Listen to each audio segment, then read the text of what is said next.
Sejam muito bem-vindos. Estamos iniciando mais um programa Palestra na Fraternal. Hoje recebendo o palestrante Mardilher Ramalho Ribeiro, com o tema Dependência Química e a Lei do Amor. Palestra na Fraternal, sempre com temas ligados à doutrina espírita.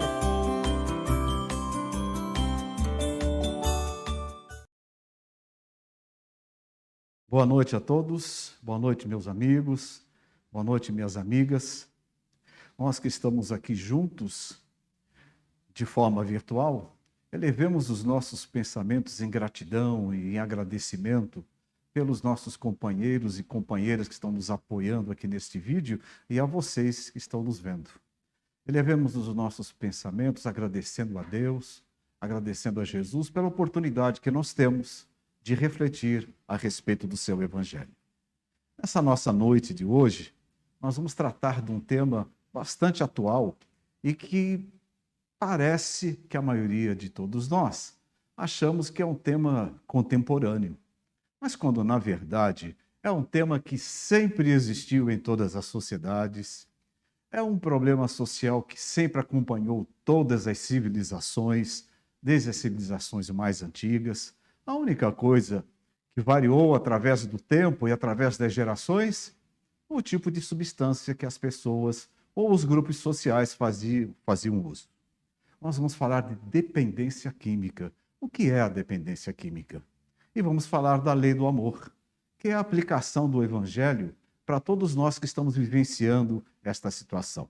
Seja na situação de dependência, seja na situação de estarmos como parentes, como uma pessoa próxima, um amigo, alguém interessado pelo tema, isso não nos importa. O que importa é o que nós vamos poder fazer para o nosso semelhante a partir desses iniciais conhecimentos que nós adquirimos de outros trabalhadores e que pretendemos compartilhar com vocês.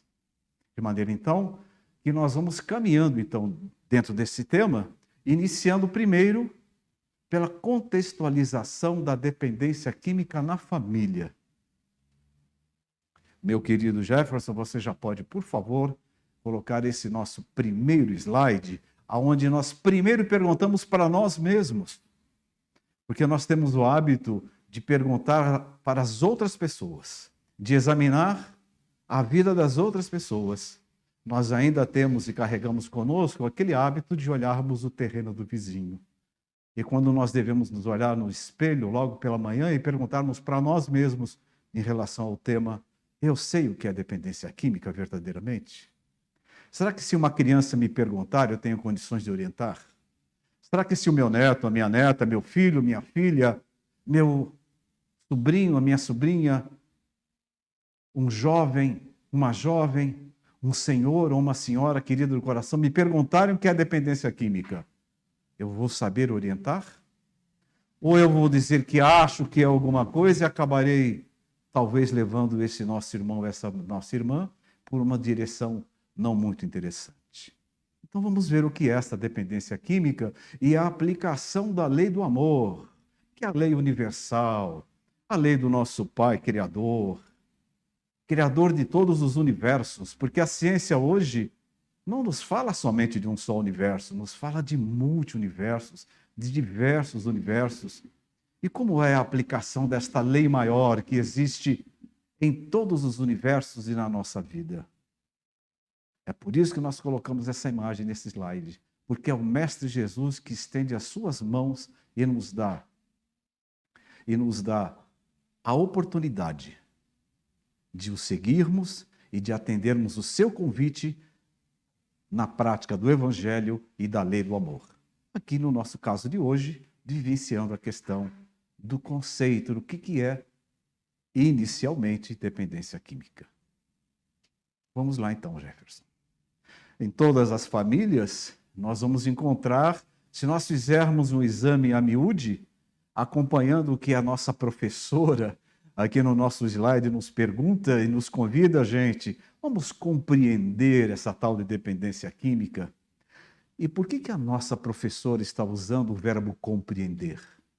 Porque nós podemos, com toda certeza, na internet, fazer uso da nossa inteligência e colher uma série de informações, e existem muitas na internet. E nós vamos entender a respeito do assunto. Porém, nós precisamos elevar esse nosso nível de entendimento no nível da compreensão. Entender como isto ocorre, entender como é este fenômeno, quais são as suas repercussões, de que forma ele se origina, e depois aplicá-lo na nossa vida, primeiramente, antes de nós nos arvorarmos a aconselhar alguém. A nossa professora, portanto, nos convida não a entender, mas a compreender o que é a dependência química e a lei do amor. A dependência química é aquele estado que nos leva a um impulso numa determinada direção, aonde nós usamos sempre, ou de maneira frequente ou não muito frequente, determinadas substâncias. E essas substâncias nós as usamos ou para a obtenção do prazer, que sempre é passageiro e provisório, ou então para nos trazer um alívio. Para nos trazer o alívio de uma dor, para nos trazer o alívio das dores psicológicas, para nos trazer o alívio das nossas tensões, do controle das nossas ansiedades, do controle do nosso próprio deficiência, do nosso autoconhecimento. E às vezes nós fazemos uso dessas substâncias, inclusive, para nós conseguirmos aguentar uma grande prova diante de uma moléstia grave. E aí nós acabamos, pelo uso contínuo dessas substâncias, nos tornando dependentes delas nestas situações. Vamos lá, Jefferson. Não nos esqueçamos de que nós somos seres trinos. E o que nós espíritas e a doutrina nos ensina, a doutrina espírita nos ensina, que na condição de seres trinos, nós somos inteligência secundária, somos filhos de Deus, chama divina. E possuímos lá no mundo dos espíritos, quando nós nos desdobramos através do sono, ou quando voltamos para a pátria espiritual, de uma roupagem, de uma roupa adequada para a nossa manifestação no mundo dos espíritos, que a doutrina denomina de perispírito. E para a nossa manifestação aqui nesta vida densa, nós temos uma sobreposição de mais uma roupa sobre aquela, que é o nosso corpo físico. E ninguém mais entende do corpo físico do que os nossos irmãos e as nossas irmãs da medicina, da enfermagem, da fisioterapia, da psiquiatria, da saúde. Quem cuida do corpo físico é a medicina. Quem vai cuidar da minha alma sou eu, através do Evangelho de Jesus. Vamos deixar isto bem claro, porque a dependência química ela é um transtorno mental. E na condição de se tratar de um transtorno mental, evidentemente, nós devemos nos dirigir ou levarmos a pessoa para o especialista, para um médico que tenha condições de avaliar a situação do nosso dependente, da nossa dependente, segundo os ditames da medicina que trata das coisas do cérebro, das coisas da mente, das coisas do sistema nervoso, das coisas dos nossos sentimentos e assim por diante. A medicina trata do corpo físico. E o nosso aprimoramento espiritual e sentimental complementa o tratamento que a medicina, os médicos determinam. Transtorno mental precisa de remédio, precisa de cura, precisa de tratamento. E nós vamos observar que esse transtorno mental, denominado dependência química, ele é uma doença crônica. E como doença crônica, ela tem uma continuidade muito grande, de muitos anos dentro das nossas vidas. Alguns dentre nós conseguimos fazer uma interseção disso, outros não. E aí então nós vamos tratando dessa doença crônica durante a nossa encarnação, como tantas outras que a medicina sim relaciona. E nessa condição como doença crônica, nós vamos usar dos remédios adequados para aquele tratamento diariamente. Por exemplo, nós não podemos nos esquecer de que, por se tratar de uma doença crônica, ela é uma doença controlável. Ou seja, nós conseguimos fazer com que a nossa qualidade de vida seja muito boa, seja normal, seja excelente, desde que nós venhamos a controlar esta doença, este transtorno, de acordo com o que nos traz a ciência. Seguindo, então, nós vamos verificar que, além de tudo isso, ela é uma doença progressiva. Se nós não tratarmos dela logo do início, ela vai progredir, ela vai aumentar, vai trazer muito mais efeitos ao nosso corpo físico, vai trazer muito mais efeitos à nossa vida espiritual e emocional. Então, é preciso tratar cedo. Ela funciona como um sistema de recompensa no nosso cérebro. Lembremos-nos de que nós gostamos, por exemplo, gostamos de café, gostamos de guaraná, nós gostamos de água com gás, nós gostamos e fazemos uso de muitos alimentos e muitas substâncias que, se forem consumidas na medida certa, não nos traz nenhum problema. Porém, se nós fizermos uso dessas substâncias em exagero, vai nos trazer uma série de efeitos. Quem de nós não sabe os efeitos difíceis que são causados no nosso organismo se nós, por exemplo, comermos uma caixa inteira de chocolate sozinho de uma só vez? É uma questão de nós não entrarmos no caminho dos exageros, do excesso. Começando por aí. E prosseguindo, nós vamos verificar que o uso de determinadas substâncias dispara um gatilho mental no nosso cérebro. O nosso cérebro ele é composto, como todos sabem, de células nervosas. Estas células nervosas, quando elas se contactam entre elas, e há uma transmissão de energia, uma transmissão de eletricidade, de eletromagnetismo, que a ciência, e eu não sou um cientista, a ciência denomina isso de sinapse. Ou seja, a troca, a passagem de energia de uma célula a outra, como é o caso do nosso, por exemplo, do nosso sistema nervoso central. Nós provocamos no nosso sistema nervoso essa espécie de gatilhos, aonde, com a vontade de consumir determinada substância em determinada situação, nós disparamos um gatilho que derrama determinada substância na corrente sanguínea e nos traz aquela sensação do prazer passageiro, do prazer rápido, que é muito forte, muitíssimo forte, e nos dá aquela sensação passageira do prazer. E na medida que nós vamos consumindo essas substâncias, nós achamos que vamos aumentar o tempo prazeroso que nós sentimos. E assim, então, nós acabamos nos tornando dependentes daquela substância química, pelas mais diversas razões. Evidentemente que o uso compulsivo de todas essas substâncias vai fazer com que nós venhamos a repetir esse hábito. Todas as vezes que estivermos diante de determinada situação, nós vamos querer que aquela substância esteja perto de nós e que nós vamos consumi-la. Por quê? Porque nós transformamos essa substância na nossa bengala psicológica. Diante de uma situação de estresse, diante de uma situação que nós não temos controle, diante de uma situação de ansiedade, eu vou acender o meu cigarro, eu vou tomar uma bebida, eu vou tomar um calmante, que é a minha bengala psicológica, para eu enfrentar aquela situação, sem examinar que todos nós já temos todos os equipamentos e materiais dentro de nós mesmos para suplantar essas situações. Começando pelo nosso autoconhecimento. Eu preciso conhecer a mim mesmo. E conhecendo a mim mesmo, eu preciso compreender que quando eu erro, eu preciso me perdoar. Prosseguindo então, meus queridos, meus amigos e minhas amigas, nós vamos verificar então que por que nós fazemos uso? Nós fazemos uso pelas mais diversas razões. Porque eu tenho uma disfunção bioquímica no cérebro, um problema crônico que talvez eu tenha herdado ou que tenha acontecido em razão de uma lesão ou de uma doença e assim por diante.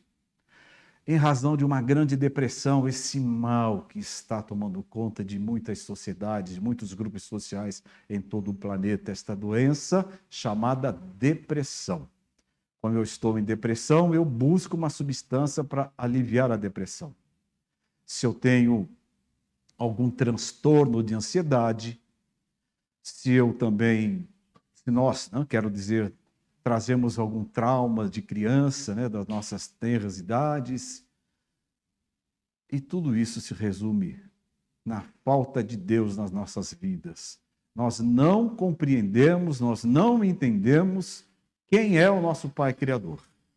E como é que Ele se manifesta e age à nossa volta e nas nossas vidas, nos dando a chance, a oportunidade de nós recomeçarmos, de nós nos reconstruirmos, de nos reeducarmos, de nos defendermos desses malefícios que nós mesmos provocamos para nós mesmos. Fazendo uso para quê? Da substância tão variada, principalmente nesses tempos de hoje. Para afrontar a nossa timidez, para combater a nossa insegurança, para que nós venhamos a esquecer frustrações ou obrigações e compromissos com os quais nós estamos vinculados, diminuir essa nossa ansiedade, essa nossa depressão, e faço uso para quê? Faço uso porque está faltando Deus em nossas vidas. Eu não sei quem é o Pai Criador. Eu não sei o que Ele pode fazer por mim e o que eu posso fazer por Ele. Eu não entendo como é essa relação, eu, filho de Deus, com o Pai Criador. Quem nos explica isso é o Evangelho de Jesus. Eu não sou careta. Eu faço prevenção do uso indevido de substâncias. Tudo aquilo que nós consumimos ou que fazemos em excesso, que está fora do equilíbrio, nos desequilibra. É o que acontece com o universo. O universo é perfeito porque tudo está em equilíbrio, tudo na sua medida certa, sem excesso. Prossigamos, meu querido Jefferson. E aqui nós temos um quadro que todos nós já sabemos, não é mesmo, pessoal? Que é aquele onde nós voltamos aqui a rememorar algumas causas que nos levam à dependência química, que é o caso da desestruturação da família. Todos nós sabemos que a nossa sociedade e as outras sociedades com culturas diferentes, idiomas diferentes e modos diferentes de se relacionar com a natureza são estruturadas pela família. Quando nós dissociamos, quando esse conjunto microscópico social chamado família se dissolve, toda a sociedade se dissolve. Quando há uma desestruturação familiar, ainda que de acordo com as nossas possibilidades espirituais e sentimentais e as dificuldades que todos nós temos na convivência familiar, mas nós temos uma unidade onde nós vamos ter um abrigo, um aconselhamento, nós vamos ter aquele que vai nos dar um tapinha nas costas, mas que também vai nos conduzir para a direção certa. Ainda que nós estejamos domiciliados e morando sós, nós temos um grupo familiar. E o grupamento familiar, e o termo família, graças a Deus, por acréscimo da misericórdia divina, ele está se ampliando, está se diversificando. Então, o conceito que nós tínhamos de família no século XVIII, no século XIX, é muito diferente, no mundo ocidental, é muito diferente do conceito que nós temos hoje. Hoje nós ampliamos esse conceito de família ao estagiário da nossa empresa, não é isso? A criança da vizinha que divide parte do seu tempo no nosso lar e assim por diante. O grande apoio para quem está envolvido nessa prova muito difícil da dependência química é que a sua família não o abandone. E quem nos diz isso são aqueles que passaram por esta prova. Por isso a importância da família estruturada. Nós consumimos substâncias, às vezes, pela profunda desinformação a respeito dos efeitos que essa substância terá para conosco, para fugirmos das nossas obrigações ou de um problema que temos que enfrentar. Diante de um complexo de inferioridade, onde eu necessito da substância para poder enfrentar um dia de trabalho, para enfrentar uma situação mais difícil, ou para frequentar um determinado ambiente. Uso determinadas substâncias, achando que vou recuperar aquelas forças que eu perdi. Eu estou muito fraco, preciso estar forte para ir na balada, preciso me sentir forte para enfrentar a semana de trabalho. E nós sabemos que no meio empresarial o consumo de substâncias ilegais é bastante grande para enfrentar o estresse diário que esses homens e mulheres enfrentam. Ou então, simplesmente pela ilusão de nós já termos reencontrado as nossas forças, e aí então nós estamos prontos para usufruir o que a vida material tem a nos disponibilizar. Mas sabemos que a causa maior de tudo isso, meus queridos amigos, minhas queridas amigas, e quando nós recorremos a uma substância, seja para qualquer um desses itens, já é o grande indicativo de que há uma doença na nossa alma. E nós temos que ter consciência disso e tratá-la. Primeiro com a medicina e com a prática do Evangelho. Prossigamos então. Ora, o que fazemos diante dessas situações? Nós temos aqui um quadro muito típico desse jovem que terá que tomar uma grande decisão. Se ele vai aceitar aquela substância que parece ser uma substância ilegal, ou se ele vai em busca de outras coisas no seu dia a dia, como jovem, que também lhe trazem prazer, que é a sua amiga, a sua companheirinha, a sua namorada, andar de skate, passear com seu cão e com os amigos e assim por diante. Porque nós temos que ter a mais absoluta certeza e temos a obrigação de transmitir isso para as próximas gerações, para a geração que está agora a transmitir para as seguintes, que é o fato de que prazer é diferente do que nós chamamos de felicidade. O prazer é temporário, é passageiro, é fugaz. E a felicidade está vinculada à nossa vida espiritual. O prazer está vinculado à nossa vida física, ao meu corpo físico. Olha a importância da medicina mais uma vez. Está vinculado àquela sensação que eu tenho quando eu faço a ingestão de uma determinada substância, seja ela legal ou ilegal. E pronto. Durante um pequeníssimo tempo eu me sinto bem e logo em seguida depois eu vou sentir necessidade de mais, porque eu preciso da substância para sentir aquele prazer passageiro. No entanto, a felicidade está ligada ao nosso mundo espiritual. A felicidade verdadeira, se sentir integrado junto à natureza, a cidade onde você está, a sua família, os seus afazeres, as suas expectativas, as nossas esperanças, os nossos ideais. Dependência química é doença. E como doença, ela precisa ser tratada. Sim, ela precisa ser tratada. Ela é uma doença que nos traz repercussões no corpo físico e no corpo espiritual. Ela nos traz repercussões na nossa vida material e na nossa vida espiritual. Por que nós estamos falando isso? Porque os bons espíritos já nos revelaram que nenhum de nós consome determinadas substâncias sozinho. Sim, é verdade. Se eu tenho o hábito da nicotina, eu não fumo sozinho. Porque aquele meu amigo ou aquela minha amiga desencarnada, que pelo meu pensamento eu atraí para perto de mim, também é um fumante como eu. E vai querer saborear a nicotina que eu estou sorvendo. E se eu uso de muita nicotina, como já usamos, quem são os amigos que nós estamos atraindo para perto de nós? Aqueles que querem também a nicotina. E assim sucessivamente. Mas nós podemos nos libertar. Nós podemos nos libertar desta doença, porque depende de duas coisas muito importantes: da nossa força e do nosso pensamento. E aí então, cientes de que, pela nossa iniciativa, pela minha vontade, porque agora eu sei que isso não me faz bem, isso está fazendo com que eu não evolua nem materialmente, nem espiritualmente, isso está me fazendo mal ao meu corpo físico. Eu quero me libertar, eu tenho vontade disso. Não quero mais saber da dependência e do uso de determinadas substâncias. O que vai acontecer com os meus amigos materiais daqui da nossa vida concreta e da vida espiritual é que, como eu não uso mais nenhuma substância, eles não vão ficar comigo. Eles vão procurar alguém que as use.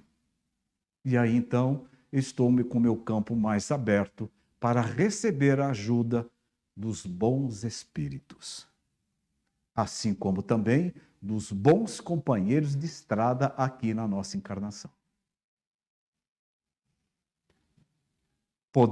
Todos nós somos capazes de superar esta doença. Todos nós somos capazes de. Prossigamos, meu querido Jefferson. Por que nós somos capazes disso? Vamos contextualizar uma situação onde uma pessoa muito inteligente, muito culta, conhecedor da legislação, conhecedor da religião, conhecedor da cultura, como era o caso desta personalidade do Novo Testamento, que procura o mestre à noite e pergunta a ele como é possível um velho como eu nascer de novo no ventre de minha mãe. Procurando a sabedoria do mestre, que se alastrava por toda aquela região, como nós todos sabemos, o mestre lhe respondeu: em verdade, pode voltar um instantinho, Jefferson, por favor? Em verdade te digo, de que se alguém não nascer de novo, não pode ver o reino de Deus. Jesus está falando da reencarnação. Jesus está falando para nós da misericórdia infinita de Deus, que permite que nós recomecemos no momento seguinte. Por isso que eu preciso me perdoar. Por isso que eu preciso ter ciência que eu sou um espírito iniciando o seu progresso espiritual e intelectual. E que o Pai Maior permite que eu me reconstrua, me reeduque a partir do momento que eu quiser. Ainda continuando nesta passagem lindíssima que nós encontramos no Novo Testamento, eis o que toda esta mensagem que Jesus nos trouxe ao falar com esta brilhante mente daquela época, nos provando que nós somos espíritos imortais. Os vovôs e as vovós já podem dizer para os seus netos que são super-heróis, porque são imortais. Nós não desaparecemos, ao contrário, nós revivemos aqui na Terra como encarnados, revivemos no plano espiritual maior como espíritos desencarnados, e assim sucessivamente, porque a vida verdadeira, ela é constituída de todos esses pedacinhos de vida aqui na Terra e de vida no plano espiritual. É o conjunto de todas essas experiências que nos traduz para nós a vida imortal. É onde o amor de Deus está presente, nos dizendo que nós podemos recomeçar quando nós bem quisermos. Nesta encarnação ou nas seguintes. A escolha é nossa. Consequentemente, nós sabemos que este objetivo de nós estarmos participando de todas essas oportunidades de vida é para nós construirmos dentro de nós o nosso progresso em todos os campos da vida.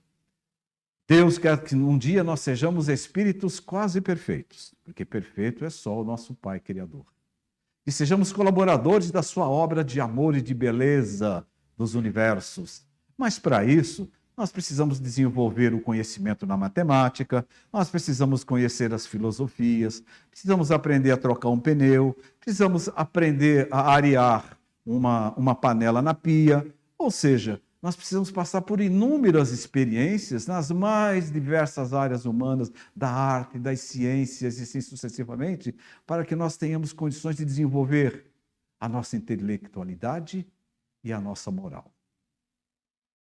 Aprender a fazer tudo isso através do nosso esforço, da nossa vontade, aprendendo a fazer uso do livre-arbítrio e fazendo as melhores escolhas para nós, hoje e para as outras vidas.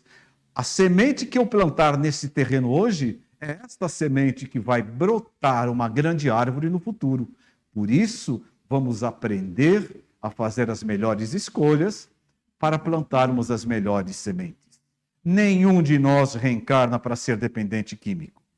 Estamos diante desta prova porque isso deve estar muito bem interligado ao nosso passado lá distante, que não interessa, não importa. O que importa é que nós somos capazes, sim, de desatrelar, de retirar essas algemas da dependência química. Depende de nós. Nós encontramos no Evangelho segundo o Espiritismo esta linda analogia. Linda analogia. Nós temos aqui, como vocês podem observar, um grupo de militares que prestam grande trabalho nas regiões distantes da Amazônia. São militares da Marinha que vão para os locais mais distantes da Amazônia e lá prestam socorro a todas aquelas comunidades. E essa foto foi tirada porque essa mãe teve esse maravilhoso bebê. E um militar que não é enviado ao combate, ele não fica satisfeito. Por quê? Porque o repouso na luta não lhe proporciona a nenhuma promoção. Para que eles sejam promovidos, eles precisam demonstrar aos seus superiores que são capazes de realizar aquilo que lhes cabe e muito mais. E aí, pelos seus bons atos, são recompensados pela promoção. E a recomendação desse espírito é que sede, portanto, como militar. E não busqueis repouso, estagnação, estacionar, parar no tempo, gastar o tempo de Deus na nossa encarnação, que vai nos enfraquecer o corpo e nos trazer grandes problemas para a nossa alma, que vai ficar entorpecida. Ficais satisfeitos quando Deus nos envia a luta, sim, as nossas lutas morais, as nossas lutas interiores que nós precisamos suplantar para nos tornarmos melhores do que nós fomos ontem. Ficais satisfeitos quando Deus nos envia a luta. Nela não há o fogo da batalha, mas sim as amarguras da vida, que muitas vezes requerem muito mais coragem e vontade do que nos sanguinolentos combates. As lutas morais são elas que nos erguem. A vitória diante das nossas lutas morais é que nos empreendem e nos empurram para a frente, na direção da felicidade verdadeira. E mais uma vez, isso está lá no Evangelho segundo o Espiritismo, no capítulo 5, no item 18. Não vamos pedir a Deus uma carga mais leve, para nos aliviar a vida, para ela ficar mais sossegadinha, para a gente não ter problemas. Não é dessa maneira que nós vamos progredir. Nós precisamos fazer as provas no final do ano para que a gente seja promovido. Não adianta não querer fazer a prova, senão eu vou ter que repetir todo o ano novamente. Não vamos pedir a Deus uma carga mais leve. Vamos pedir, sim, ao Mestre e a Deus que nos dê ombros fortes, para que a gente possa transportar na nossa mochila tudo aquilo que nós precisamos levar para onde nós vamos. Os nossos ganhos morais. E aproveitamos para falar de ganhos morais e não nos esquecermos da importância do nosso pensamento. Você pode voltar, Jefferson, por favor? A importância dos nossos pensamentos, porque o pensamento é força viva. O pensamento produz imediatamente matéria no plano espiritual e aqui também no plano material. Por isso vamos aprender a pensar bem. Vamos fazer com que os nossos pensamentos sejam cada vez mais elevados. E dessa maneira, então, estaremos atraindo para perto de nós aqueles que têm a mesma faixa de pensamento. Se o meu pensamento é de vingança, é de ódio, é de impaciência, etc., etc., que tipo de companhia estaria atraindo para perto de mim? Não só no plano espiritual, como aqui. Então vamos aprender a pensar bem. Vamos aprender a fazer uso de cada momento da nossa vida, empreendendo bons pensamentos onde nós estivermos. E aí então nós estaremos nos autoiluminando e atraindo para perto de nós seres também luminosos. Prazer não é felicidade. Isso deve estar muito bem claro nas nossas consciências e na consciência dos nossos descendentes. Ir em busca do prazer não é a mesma coisa que ir em busca da felicidade. Já que estamos falando de felicidade, não há felicidade maior do que essa que é estabelecida pela lei do amor, a lei de Deus. E lá no Livro dos Espíritos, na questão 886, está escrito: amar o próximo é fazer-lhe todo o bem que nos seja possível e que desejaríamos nos fosse feito. Jesus, quando esteve entre nós há 2022 anos atrás, nos deu um exemplo proativo, porque este ensinamento já estava na consciência dos povos das civilizações anteriores, escrito por vezes de maneira um pouco diferente, com uma palavrinha a mais, uma palavra a menos, mas a ideia era essa. E Jesus, quando esteve entre nós, deu a proatividade a isso, ou seja, vamos fazer o bem ao outro, para que o outro depois, se achar necessário, nos faça o próprio bem. Então nós estamos aqui, todos nós, vivendo fraternalmente uns com os outros, para aprender a fazer o bem para o próximo, sem desejarmos e nem esperarmos nada em troca. Ou seja, é uma forma proativa de nós fazermos o bem aonde nós estivermos.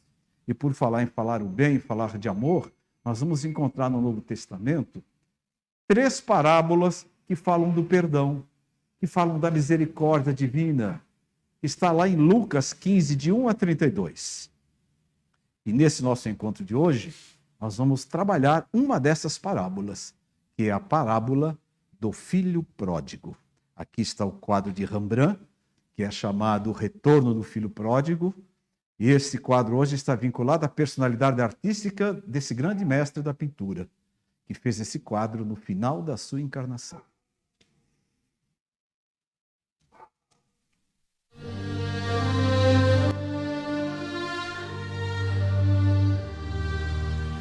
Um certo homem tinha 2 filhos. E o mais moço deles disse ao pai: Pai, dá-me a parte dos bens que me pertence. E ele repartiu por eles a fazenda.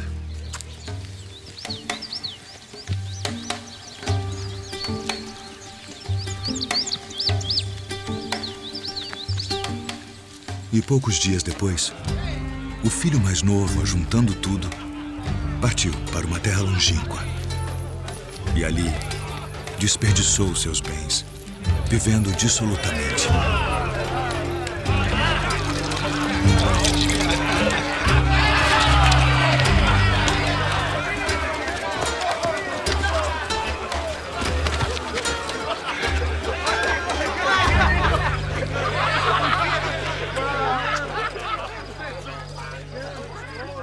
E havendo ele gastado tudo, houve naquela terra uma grande fome. E começou a padecer necessidades. E foi e chegou-se a um dos cidadãos daquela terra, o qual mandou para os seus campos a apacentar porcos. E desejava encher seu estômago com as bolotas que os porcos comiam. E ninguém lhe dava nada.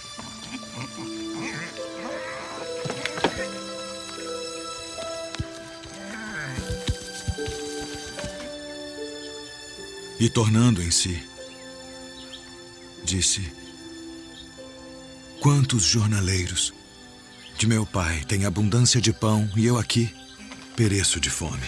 Levantar-me-ei e irei ter com meu pai. E dir-lhe-ei: Pai, pequei contra o céu e perante ti. Já não sou digno de ser chamado teu filho. Faz-me como um de teus jornaleiros. E levantando-se, foi para seu pai. E quando ainda estava longe, viu-o seu pai. E se moveu de íntima compaixão. E correndo, lançou-se ao pescoço e o beijou. E o filho lhe disse: Pai, pequei contra o céu e perante ti, e já não sou digno de ser chamado teu filho.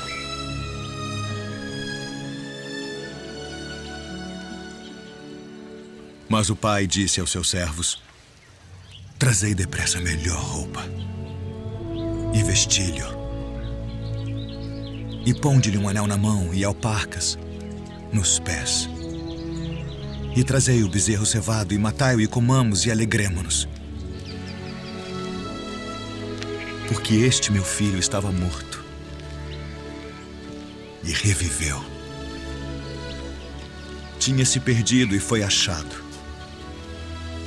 e começaram a alegrar-se. E o seu filho mais velho estava no campo. E quando veio e chegou perto da casa, ouviu a música e as danças. E, chamando um dos servos, perguntou-lhe que era aquilo, e ele lhe disse: veio teu irmão. E teu pai matou o bezerro cevado, porque o recebeu são e salvo. Mas ele se indignou e não queria entrar. E saindo, o pai instava com ele. Mas, respondendo, ele disse ao pai: eis que te sirvo há tantos anos, sem nunca transgredir o teu mandamento, e nunca me deste um cabrito para alegrar-me com os meus amigos. Vindo, porém, este teu filho que desperdiçou os teus bens com as meretrizes, mataste-lhe o bezerro cevado. E ele lhe disse: filho, tu sempre estás comigo, e todas as minhas coisas são tuas. Mas era justo alegrarmos-nos e folgarmos, porque este teu irmão estava morto e reviveu, e tinha se perdido e achou-se.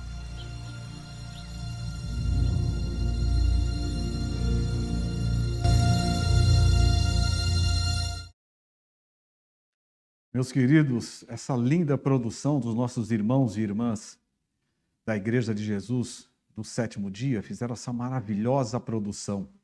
E nós vamos trabalhar um pouco esta lindíssima parábola. O que é pródigo? Filho pródigo não é filho prodígio, é o filho pródigo, aquele que é gastador, aquele que é dissipador, esbanjador das coisas materiais, perdulário, aquele que despende das suas coisas excessivamente, porque pródigo vem do latim pródigo, aquele que é gastador. Esse é o filho pródigo. E quais são as figuras desta parábola? Porque Jesus ensinava por parábola, fazia uso das coisas do dia a dia das pessoas daquela época e dali nos deixou estas lições que estão conosco até hoje. E a primeira personagem desta parábola é o Pai. E quem é o Pai? É o nosso Pai Celestial. É Deus. E depois, quem são os filhos? Temos dois. O pródigo e aquele que permaneceu junto ao Pai. Somos nós, a família humanidade. Que ora, invejosos, ficamos lá com o Pai na propriedade, ou então, por favor, me dê a minha herança, porque eu vou buscar no mundo o prazer passageiro. Quem de nós já não passou por essas provas? Esse é o filho pródigo. Esse somos nós, que gastamos os nossos talentos materiais e espirituais nas terras distantes. Somos iguais a ele. Quando nós saímos do aconchego familiar do nosso Pai maior, na busca dos prazeres efêmeros, passageiros. E a nossa herança? A nossa herança é o que o Pai maior deixa à nossa disposição.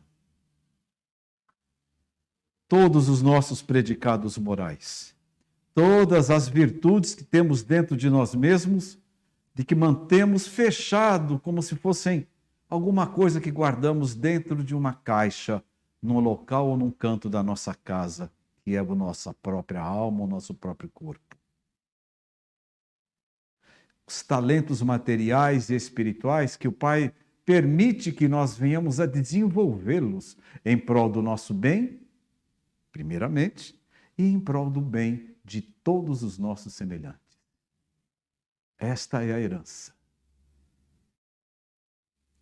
os nossos talentos materiais e espirituais.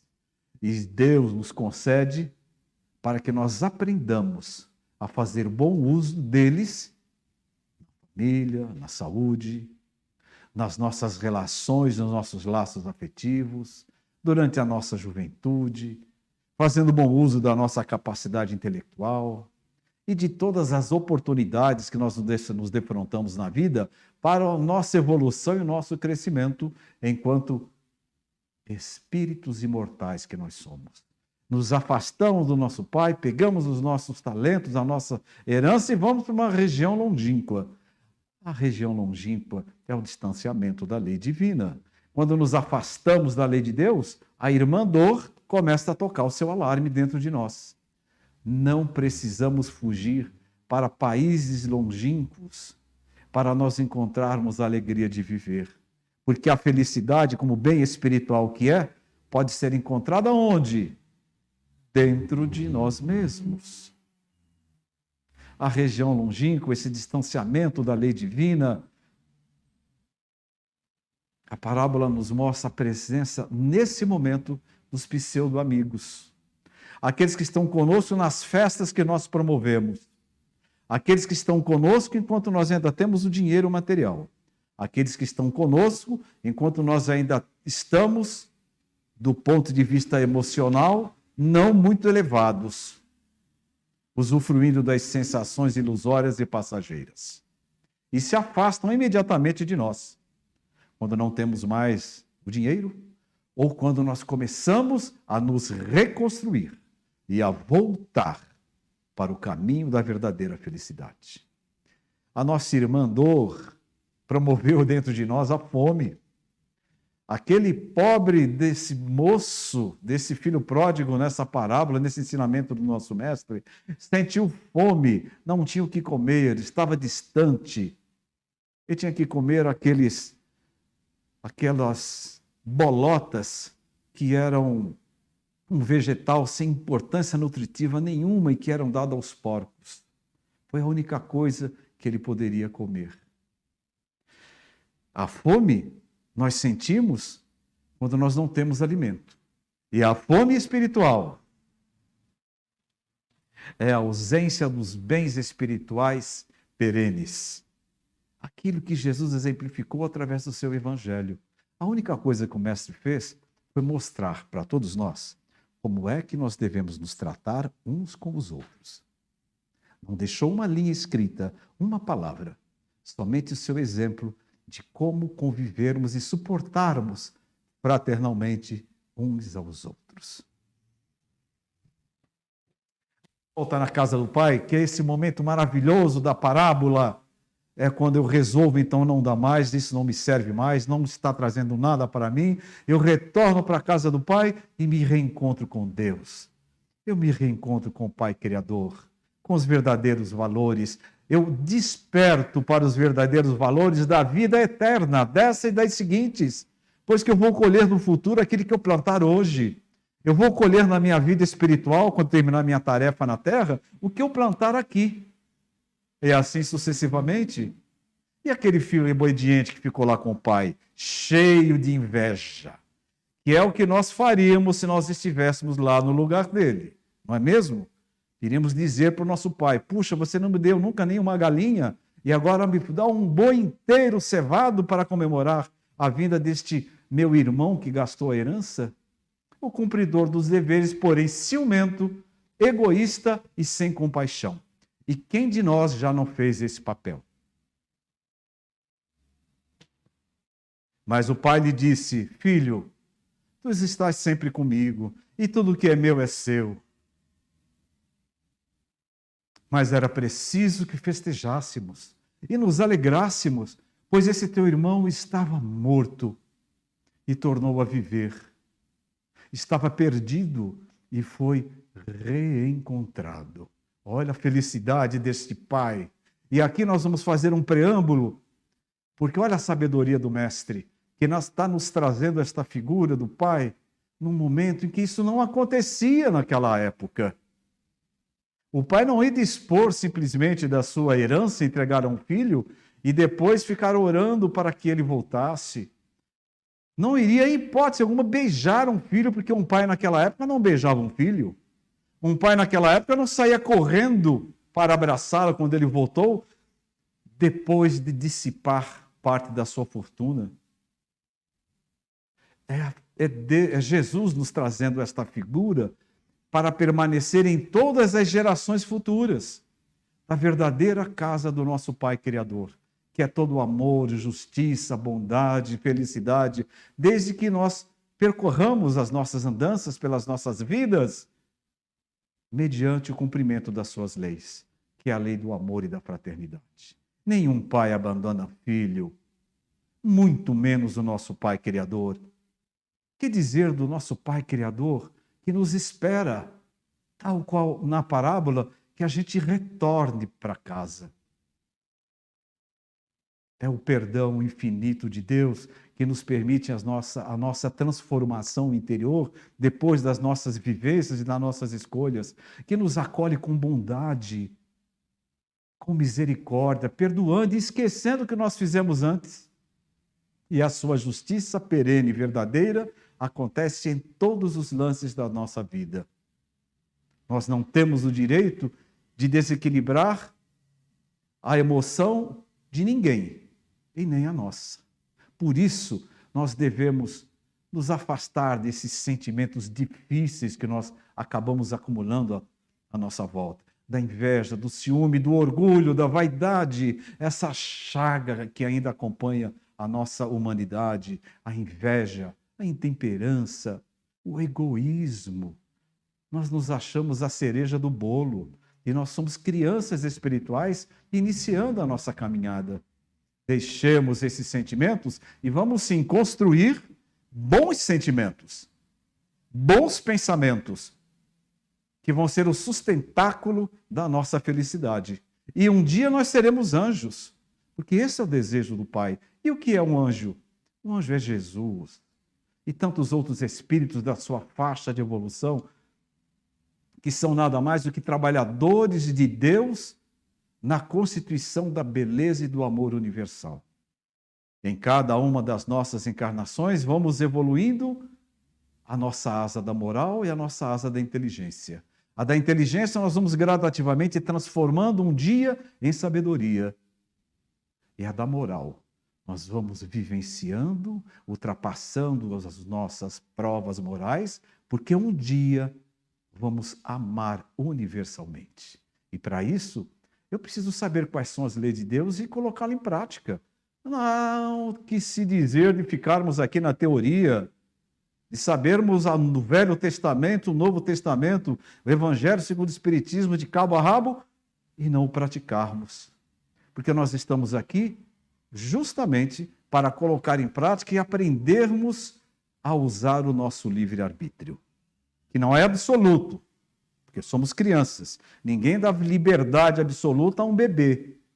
Assim somos nós nessa relação com Deus, para aprendermos a ser humildes, para reconhecermos os nossos erros, aprendermos a pedir perdão, a termos coragem de recomeçar, deixar o nosso orgulho de lado e recomeçar a tarefa que ontem nós deixamos pela metade. Nós vamos encontrar no livro Palavras de Vida Eterna, de Emmanuel, psicografado por Chico Xavier, esta lição que nos diz o seguinte: ninguém põe remendo de pano novo em vestido velho. Por isso nós temos que nos renovar, nos tornar novos, mais bonitos, mais confiantes, para que venhamos a receber o remendo novo. Eu tenho que mudar a minha roupagem espiritual, de maneira que nós vamos encontrar ainda em Palavras de Vida Eterna esta linda frase que vocês vão observar agora. Vamos refletir em nosso arsenal interior de recursos e bênçãos. E nós vamos nos surpreender com o enorme tesouro de energias que temos dentro de nós mesmos, cujo acesso nós descobriremos meditando simplesmente em duas palavras. Quais sejam? Posso recomeçar. É ou não é o amor do Pai que nos corre para nos abraçar e permitir que nós venhamos a recomeçar de onde nós paramos, nos reerguer, nos reconstruir, deixar aquela dependência do lado e saber que a felicidade não está no consumo daquela substância. Está sim dentro do meu coração. Eu preciso abri-lo para o mundo, para os meus semelhantes. Jesus, conforme o nosso doutor Bezerra de Menezes nos diz e escreveu, convida todos nós a buscarmos um novo caminho, um sentido para a vida na terra, pois que nenhum homem ou mulher nasce fadado ao sofrimento, porque nenhum de nós reencarna para ser infeliz, nenhum de nós reencarna para ser dependente químico. Nascemos sim para sermos felizes, vivermos bem fraternalmente uns com os outros. É o amor extraordinário de Deus, incondicional, que está presente à nossa volta e que nós precisamos aprender e compreender a praticá-lo. O amor de Deus é incondicional, é a todos. Não importa o que nós fomos ontem.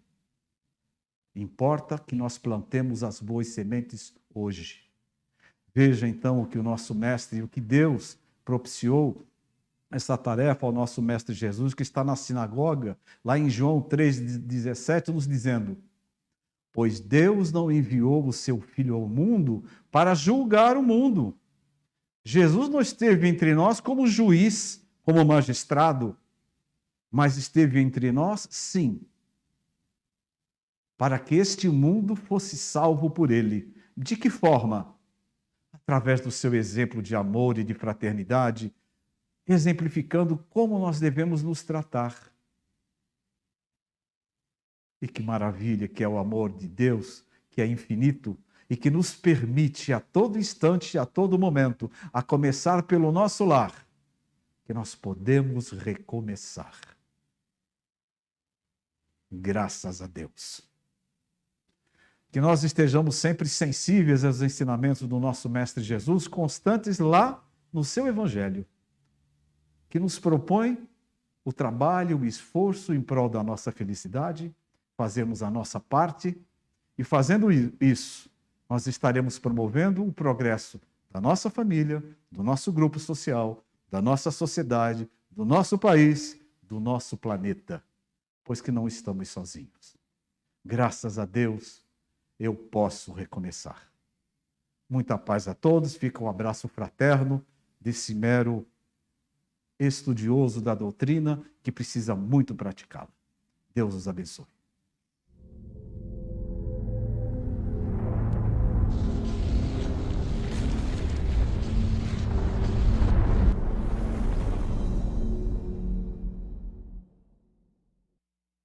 Acabamos de apresentar mais um programa Palestra na Fraternal. Sempre uma palestra diferente com temas ligados à doutrina espírita. Assista pelo YouTube, pela TV Fraternal e também no Facebook. Ouça pelo aplicativo da Rádio Fraternal e pelo site fraternal.net.br. Rádio e TV Fraternal, sempre em sintonia com você.